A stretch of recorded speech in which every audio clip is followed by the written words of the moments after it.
Rock me, mama. Right. Hey. Hi, guys. Welcome back, mamas. I'm Macy. And I'm Amie. This is Rock Me Mama. So today we're talking about like boundaries and family and just people in your life around your kids and how you want to raise your kids as opposed to how other people and people are not afraid to let you know. And it can get what they think. Real dicey with family members because they've been parents before. And I think that parents want their children to obviously excel and do the best they can in everything. And I do feel like that's a little bit of what it is, like trickling down. But also I feel, and we've talked about this before, but I do feel like when you're an older parent and you have grown kids, you do forget a lot. And you feel like you know everything and that you've done it all. And yeah, you have. I'm not taking that away from you. But you forget a lot about what it actually feels like. Totally. My mom still claims little kids. That she loved being pregnant both times. Yeah, and I'm like, no. My mom today, my mom told me, because I was like, gosh, you know, I see women with like 4 or 5 kids and I don't understand how they do it. Yeah. And she did it. Yeah.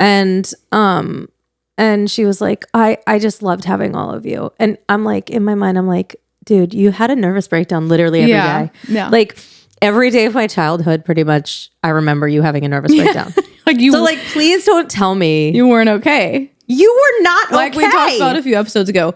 Moms are not okay. No, moms are not okay. And like, I remember when I first had Farah, she was colicky and cried all the time. And, Tracy would tell me, my mother-in-law would tell me like, oh, like Nick was so happy and blah, blah, blah. And he just nursed all the time and he was just so happy.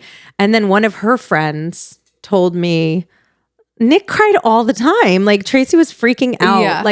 She's like, I remember one time she was walking up and down the beach trying to get him to stop crying and she was crying and blah, blah, blah. I was like, you'd never know that from what she talks to me about. Right. Because I genuinely think they don't remember. I mean, I have forgotten things already. Forget everything. Yeah. So, but like, I think that our brains are wired to forget some of the hard. No one would have more kids if they didn't forget. Because it's so hard. No. But my mom today, was telling me, she's like, I just loved having all of you young kids. And I was laughing in my head. No, you actually did not. Of course you loved us. Right. But we drove you fucking crazy. Yeah. And it was hard. It was hard. Yeah. I remember how hard, you know, I have vivid memories of being a child. And I remember, well, first of all, as I always say, my parents absolutely hated each other.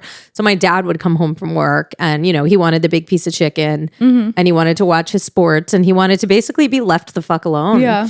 And we were all like, daddy, daddy, and wanting to play. And my mom had us all day. Yeah.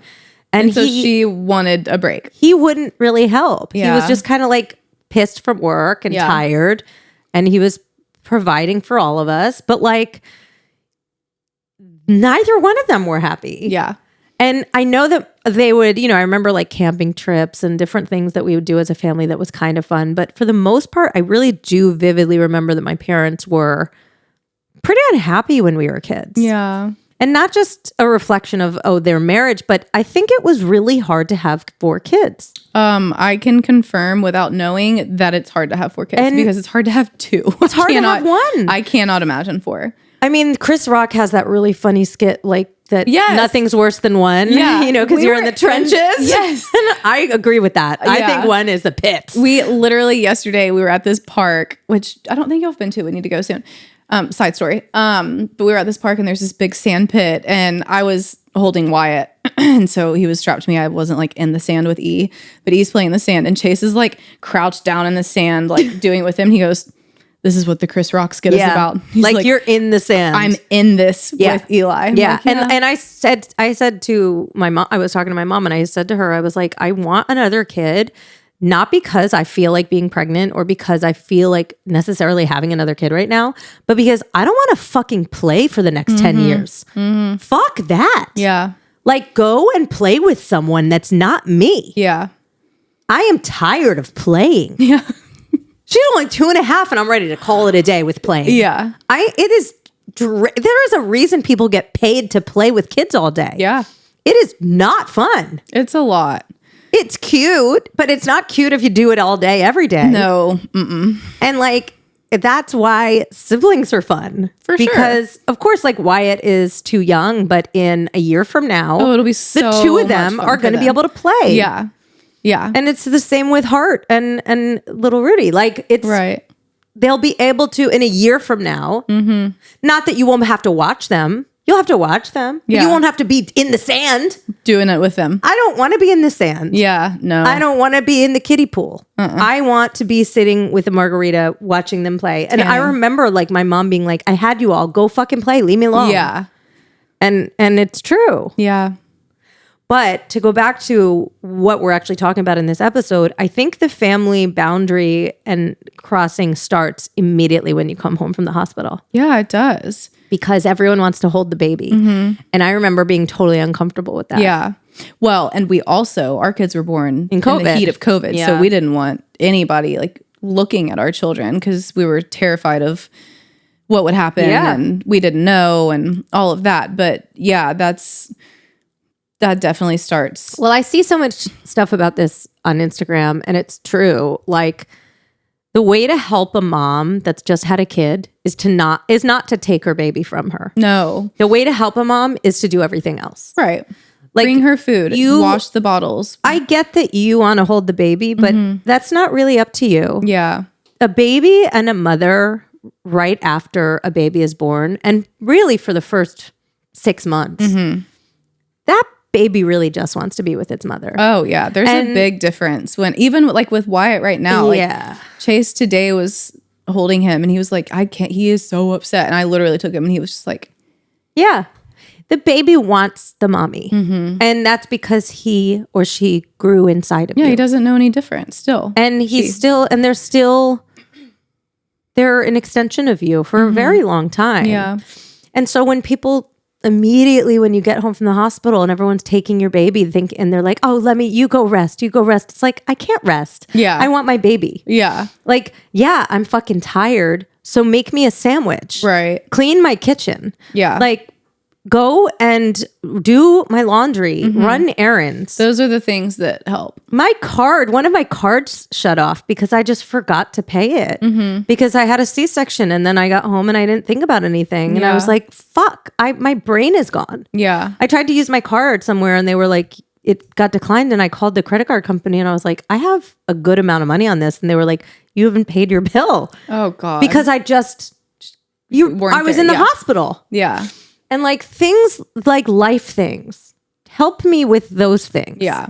Don't take my baby out of my arms while it's crying. Yeah. And call it like love. Yeah.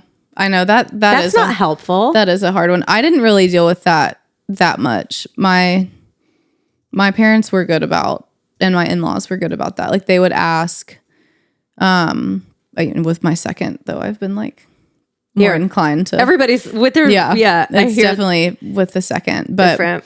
But it's a lot of things that I feel like I read about or see about now with parenting. It's breaking the cycle is like the big phrase or whatever.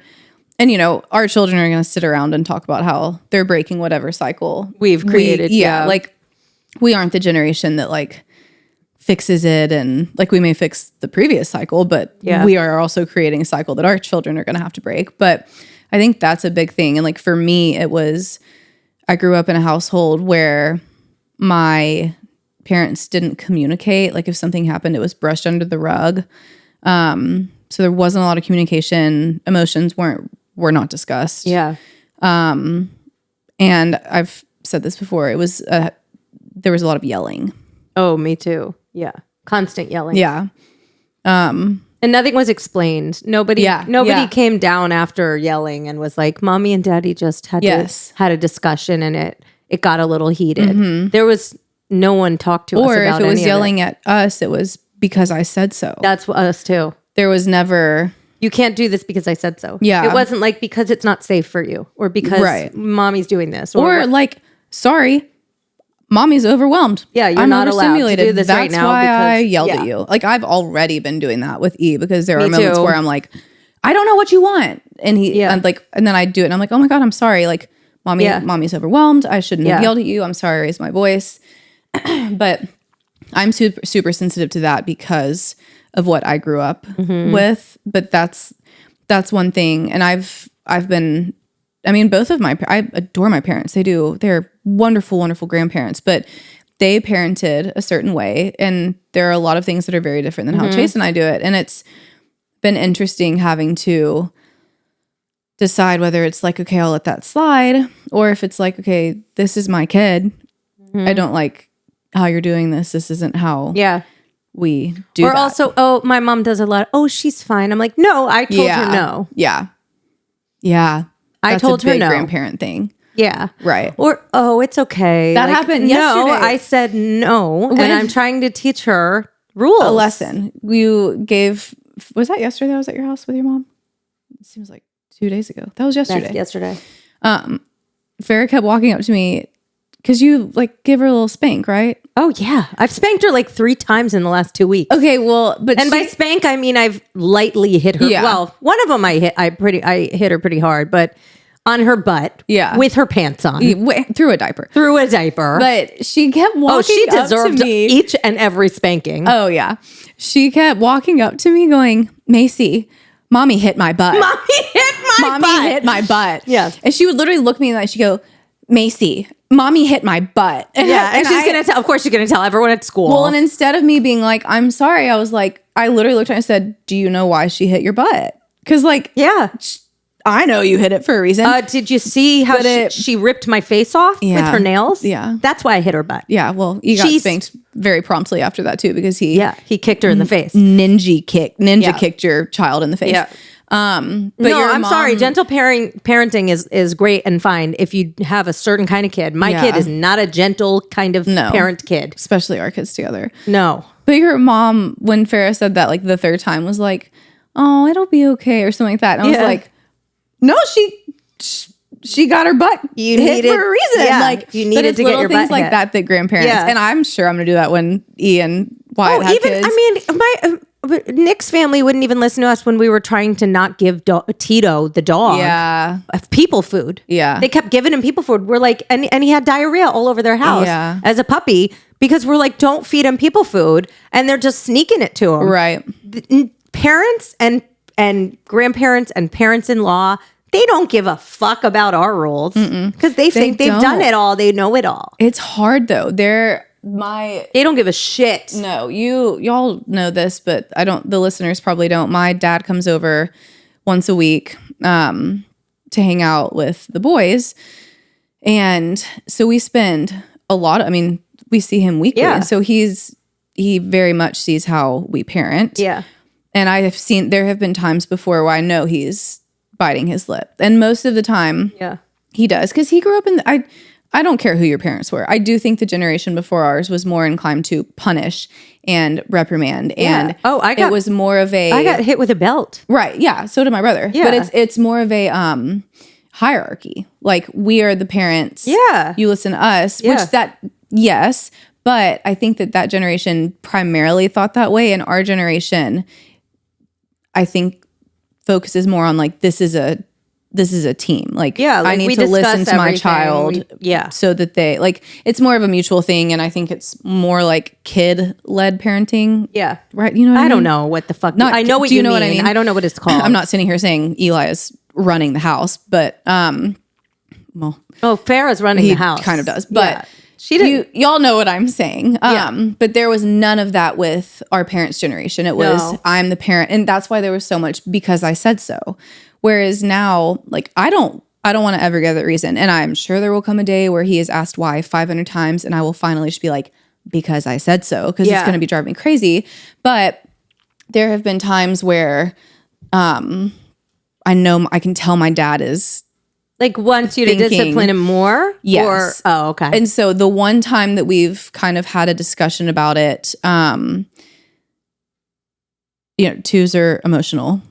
Yeah. Little They're things. abusive psychopaths. They are so emotional. Yeah. And another thing that I think that our generation does is instead of saying stop crying or why are you crying or big boys don't cry, like whatever that looks like. Yeah, we don't do that. No, we try to get eye to eye with them and we say, I know that you're feeling I've heard y'all do that with my son. I've heard both you and Morg bend down and say, it's okay that you're frustrated. Yeah. And like we address the emotion and talk about it. Cause I think that I've held Farrah through 10, 20 minute long tantrums. Right. Where she's crying and you just hold her. Right. You just hold them through it. Cause they need that. Because they want to know that you love them when in their ugliness too. Yeah. Well, they're also regulating their emotions. When we were young though, I did feel like if you lost your shit, you were kind of ignored until you got it together. Yeah. So that's where I'm going with this story. So there's one time, this was probably 3 months ago, because Wyatt was, I mean, maybe a month old. But Dad and E were up in the playroom. Or no, we were all up in the playroom. Wyatt was downstairs asleep. This was before shit hit the fan, and he was actually like, he was still in the like newborn sleepy phase. He hadn't woken up. He hadn't woken up yet. But he had just woken up and was crying and needing me, and something went off in E, and it really upset him. And it was one of those like unexplainable toddler cries where like awful. He didn't even know why he was crying at that point. And it doesn't stop for so long. So long. Yeah. And so I'm just so flustered because Wyatt's crying. E is like just hysterical. And Dad is like, go, I've got it. He's fine. And he's, mommy, mommy, mommy. And Dad's doing a good job because I'm sure it was tempting for him to say like, E, you're fine. Stop crying. Yeah. It's okay. Because I mean, even I was like, dude, like you're like, everything is fine. But I remember after probably 10 minutes of it, I was so torn between the two. And this was when the peak of like, the first mom of two of like feeling like both children need me and I don't know how to handle it. I would handle it better now. But in those early days, it was, I mean, it literally feels like your heart is just going and just breaking in half. Yeah. And so I'm so flustered trying to like make sure he's okay, but also trying to get Wyatt settled. And so I go, and he is hyperventilating. Like he won't, this is what, he wouldn't go down the stairs. He was staying on the top step and would not come down. And Dad wasn't like forcefully picking him up. Again, Dad did do a good job with this. He could have been like, come on, we're going downstairs. Or go sit back on the couch, you're fine, whatever. He left him there and he kept saying, I'm happy to go downstairs with you if you want to go downstairs. Mommy's downstairs. She has to be with Wyatt right now. And he's like trying to explain it to him. And he is literally like to a point where I'm like, I'm nervous he's going to like throw up or fall down the stairs. Yeah, or she does that. It was bad. And so I laid Wyatt back down and I walked back up there and Dad was like, Macy, don't do it. Don't do it. And I was like, Dad, I'm crying at this point. Yeah. And I said, he's not okay. And he said, this is going to teach him that when he acts this way, he gets what he wants. Right now, he wants mommy to hold him and he's been crying about it. Yeah. And if you give in now, and that was if you give in now, it's going to teach him that when he throws a fit like this is what happens. And I was like, I'm sorry, like I've got to pick up my kid. And so I ended up picking him up and he calmed down and all that. And I remember it was really upsetting. And Dad was not coming down on me. It really, no. He genuinely, he was like, this is what will happen. Yeah. And yeah, maybe he's right. I don't know. But it's your kid. But it was my kid. And also, I'm going to go to my kid no matter what. Right. Anyone says. Right. He was, I don't know how I could have left him up there any longer. No. And I was so upset. I care about what my dad thinks more than anybody in the entire world. My dad is my superhero, bless you. Thank you. So it bothered me more so because it was with him, but I was so distraught over that because it was this immediate like, he thinks less of you? Yeah. It was like, I hope he thinks I'm a good parent. Yeah. It immediately went to there. Also, shout out Enneagram 3s, which all of us are, because I'm sure y'all would have had the same thought. But it was this immediate, like, I want him to think I'm doing a good job. Yeah. And in that afternoon, I was like, I could tell he would have done that different. He told me he would have done it differently. Yeah. And it bothered me so much. And I was so upset. I was talking to Chase about it. And he was like, babe, like, he's your kid. Your dad also is 2.5. 70. Right. He was like, your dad is 70. I mean? Like, it's a different time. I get it when they're older. Oh, yeah. When they're like 4 and they're doing that. Older, yeah. Teach them a lesson. But they're babies at 2.5. My dad ended up calling me that night. And he said, hey, I'm sorry about today. He said, I got home and I was thinking it all through, and he's only 2, and I know that, and of course I like lose it because I'm like, I needed to hear this from you so bad. Yeah.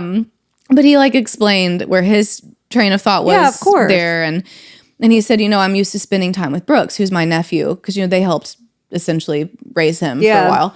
And Brooks is older. Brooks is 4. And so that's what my dad said. He was like, I'm used to Brooks. Brooks is 4.5. And, you he have doesn't, to this set doesn't boundaries happen. with a kid that's big, and he's big.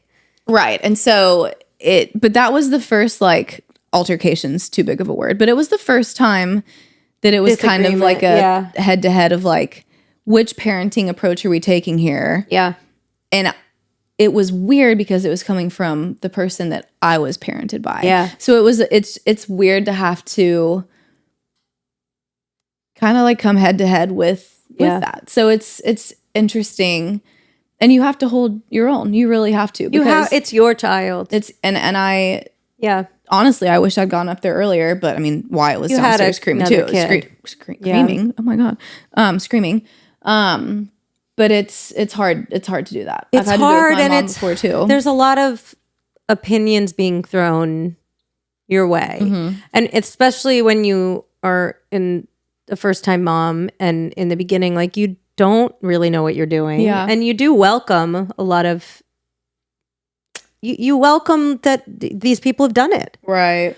But because they are people we at ask the advice end from. of the day, it's your fucking kid. Yeah. And I remember I suffered from pretty extreme postpartum anxiety following the birth. And I mean, I really thought that she was going to die at all times. Yeah. Thought she was going to die in the middle of the night. I thought she was going to suffocate. I thought she was going to have another allergic reaction. I thought she was going to die. So I was pretty psychotic and not laid back at all. Yeah. With people holding her, with people being around her. Yeah. Even family. Like I was really weird about, it was hard for me to even take a nap when people would help. Because I was like, what if something happens when you're, I just didn't trust anyone. Even people, even like family, where I was like, I know that you're. Yeah. I just didn't trust anyone to do it the right way. Even Nick, I really was so psycho. Even with Nick, I was just like kind of critiquing everything he did. You're not doing this the right way, or you're not holding her head. It's her neck's fault. Like I was just really psycho, and so like I know that I made people feel really uncomfortable, and I didn't fucking care. Because I'm like, this is my fucking baby, and she's gonna be, her safety is first.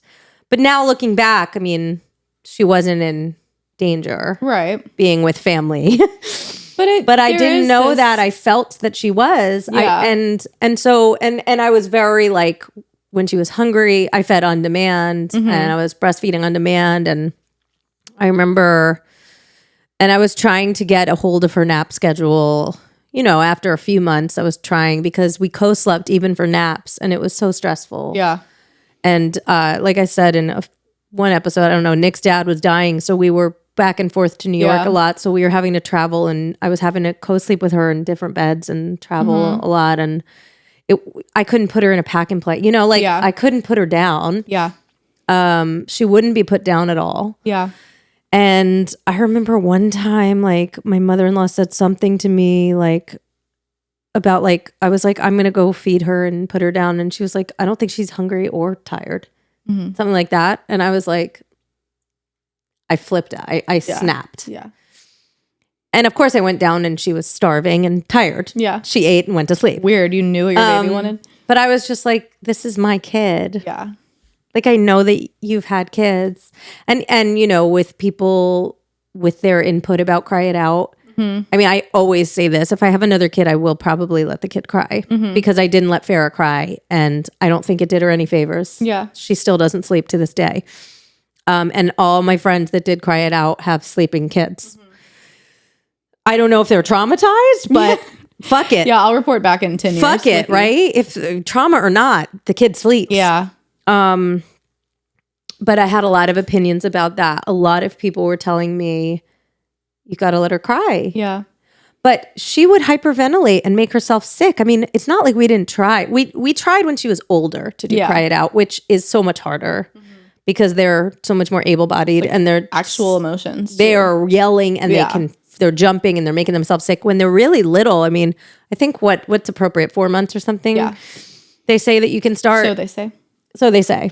I don't know. But kids that cry it out sleep. But I couldn't be told, and I wasn't someone that was comfortable letting her cry. And when that's your I couldn't choice do and it's it. your kid, then you don't want people sitting there telling you. I couldn't fucking do Yeah. it. The thought of her crying, I couldn't let her cry. Well, it's the I put myself in misery for her, 2 years or whatever, Yeah. because I could not let her cry. Now I let her cry. She still cries. Yeah, I know. I put her down for naps and for sleep. She cries for like 20 minutes. Yeah. But now I'm numb because I'm Right. like, girl, go the fuck to Yeah, bed. you're okay. Yeah. I'm like pouring the wine, putting a Yeah. show on, and she's like having a nervous breakdown and like crawling out of her crib. I'm like, bitch, go to bed. Crawl back in. We're gonna have to do a toddler bed, by the way. We decided we're gonna Really? yeah, we're gonna do, look at Bill's face. Bill's like, oh my God. So she can fully crawl out, even with her sleep sack on. And there's been like, Wait, she has crawled out of the crib with the sleep sack on? I have caught her 3 different times where I catch her basically falling out of coming out of the bed. And E hasn't even done that.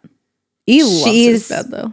And E sleeping. likes sleep. Mm-hmm. E likes his bed. She is hated. I have a theory that I mean, fucking watch this be the opposite of what happens. But I think she really genuinely hates her crib. And I think that when she has a big girl bed, she is going to feel like a big girl and be a lot I could happier. see Farrah thrive with that. Because she'll lay in our bed and read books with us, and she just is a little pig in shit. So Yeah. I think if I'm just like imagining her wallowing and yeah. But I that's a think good that yes, we're gonna have to put a baby gate at the door. yeah. I'm gonna have to proof a couple more things in her room, but I honestly think that she's just because I could see can't her keep worrying about it. thriving with the big girl bed. Because right now I'm Toddler up bed, in the middle whatever. of the night. Yeah. If she wakes up, I'm scared to death because I Yeah. think she's gonna. My mom said that my brother Anthony used to propel himself head first out of his crib at 18 months and hit himself 18 months? and hit himself flat on the head every time. Like we thought my brother Anthony was gonna have brain damage from all the times that he hit his head. How is he? He's doing great. He's thriving. Yeah, he's got a great job. He's got a family, everything. But she said he would just throw himself head first out of the crib. Oh. I'm like, how? A few times East done it. He's like literally like He could scaled it easily and like climb out of his yeah. crib. He just doesn't. Yeah. It's miraculous. But yeah, that's Sarah's so tall. yeah. That is one thing though that and somewhat related. I've been getting a lot of this is the suggestions on feeding issues. Oh, yeah. That comes from Well, the breastfeeding anybody, stuff. But on the topic of family, like family has opinion with what yeah. it is too. Well, when I did baby-led weaning with Farah, and we did solids, we just let her gnaw on things. Yeah. And baby-led weaning is really scary. Yeah. Because I'm terrified of choking and I'm terrified of her choking. But it really is great because they get a lot of the choking out of the way. Yeah. And they learn how to choke. Yeah. I mean, part of choking is knowing how to choke. Yeah. Ugh. And getting through hated it. though. But I remember just like, that's another thing with like older parents is they don't remember like cut the grapes, cut the tomatoes, make sure that everything is, Yeah. I would walk out and my mom would have like a carrot in her hand. And I'm like, are you out of your fucking mind? Because it's dangerous. Yeah. But I mean, sometimes I think about growing up and I'm like, how did we survive? I know. That's the question it always goes back to. Is they all How figured did none it of out. us die? We all know too much now. How did too much none of us information. die? Like with all because we also had a lot more freedom. Like there weren't as many psychopaths and pedophiles. And it wasn't like every neighborhood, you just knew that there were like 10 different pedophiles in your neighborhood and whatever. Right. It was like, I mean, we rode our bikes around the neighborhood. We rode our bikes everywhere. Unsupervised. We went, my parents we would leave the house Yeah. and we would come back for dinner. Yeah. And they didn't know where the fuck we were. Right. I could have gotten, how many times I could have gotten picked up by a pedophile? Oh yeah. I was basically begging for No, it. it's pretty scary. There was one time, we have totally changed the subject, but Who cares? this is juicy. There was one time I was walking back with a neighborhood friend and it started raining and some car pulled over. It was a man. The car pulled over and he was like, "Hey, I'm happy to give y'all a ride back to your house." Because it was pouring down rain. Yeah. And we were probably, I don't know, how old are you in second or third grade? We were young. We were like, 6, okay. 7. Yeah. And he drove us back to our house and said, go drive. Like, and he have a was good- a nice person. Yeah. He But could have could chained you up imagine that and raped you now? both for 12 weeks. Yeah. Yeah. Yeah, no. But that wasn't even like a thought. Granted, we were scolded when we got home, but that was not, that was I not did really a so thing many then. sketchy fucking things, more as a teenager, but as a kid too. I mean, there was not a river, but like a small body of water near my house. And we lived on a lot of land and we would walk down the street and go to this water, and there was like little waterfalls and rocks, and then there was like a big open area that we would say like killer turtles lived in. Like we just made things Yeah. up. Like I think there were like a swamp. Yeah. Basically, it was a swamp, Were there alligators? and it was other people's properties. It wasn't alligator. Amy asked the other day if there were alligators in Old Hickory Lake. So She goes, yeah, so. no, because I really don't know. Here's the thing: I always think something's trying to kill me, whether it be a human or an alligator. Right. It's worth asking. But I don't know what's in there. So There's no telling what's in that lake. seriously, but so we would go and we would like make rafts out of things, like make like I don't even know what we were doing, but at one point we took one of those rafts from our house, a camping that you put down for like a bed. Like just not a water raft. It was for like a flat bed for camping.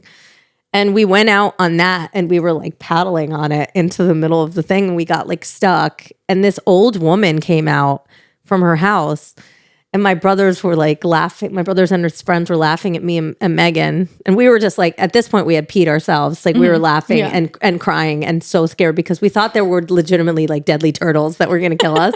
We're in the middle of this like swamp. And this old woman came out of her house and she was like, paddle, paddle, paddle. She was yelling at us to come to shore. And we finally got there and she was like, I'm going to tell all of your parents if you don't get off my property. And because we would go to these other people's properties and just kind of like fuck around in their God. water. Yeah. I don't know. Oh, well, you made it this far. Yeah. Thank God you paddled. Yeah, we paddled. But anyways, we peed and paddled. No, but I mean, boundaries with family. Boundaries with family. No, but we would do anything we wanted. Yeah. I didn't really. Well, I was good at two shoes. You wouldn't sneak? You never snuck out of your house? As a kid? As a teenager? Bill, did you? No. Oh my God. I have. So I did all the time, obviously. And then I went to boarding school and I was doing like drugs at like the youngest age. But one of my good friends who I won't name dated this one girl once who told him, she was like, I ran away from home. And he was like, wow, that's like pretty intense. Like you ran away from home. Like, how old were you? She was like, Bill's dying. She was 23. I was like, she was 23. That doesn't count. That's called leaving home. Yeah, you moved out. She said I ran away from home. She was 23. Chase and ran away from home? He stopped seeing her because he was like, "You're obviously psycho. If you think that's running away from home." Get the fuck out of home. Chase ran away from home when his little sister was born. He was 4 years old.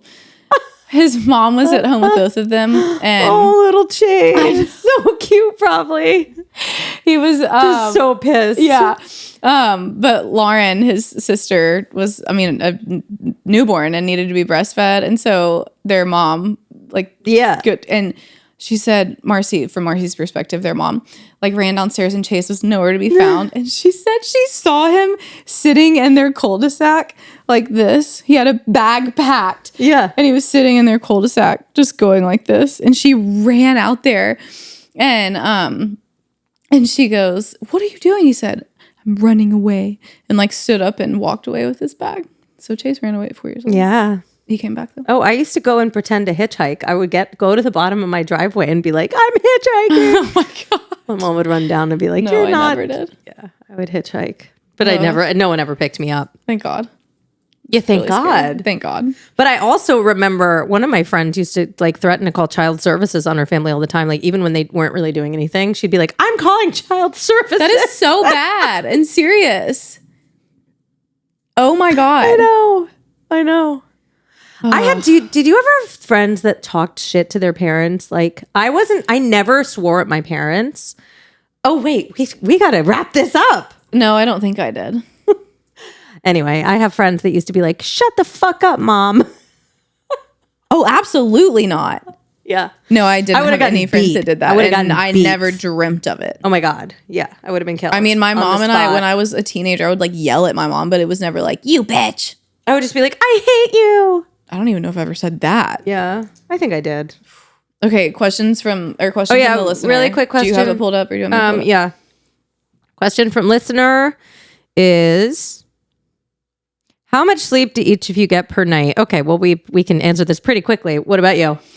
Currently, this is actually ironic that this got asked this episode last night. Wyatt slept through the entire night. I got 8 hours of sleep. Okay, I have one child who's two and a half, and I never get more than 5 hours.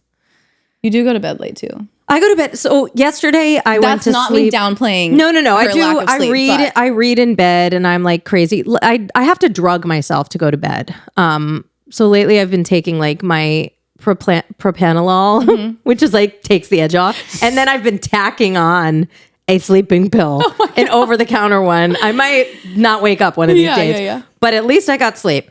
Yeah. So I don't sleep. My kid wakes up multiple times a night still. And then she never wakes up after 6. It's always 6 a.m. or earlier. So I say that. That was one night. yeah, I would say between 5 and 7 hours on any given night is how I sleep. I would say between 6 to, we'll call it 8 now. Yeah. Wishful thinking that he's done with waking through the night.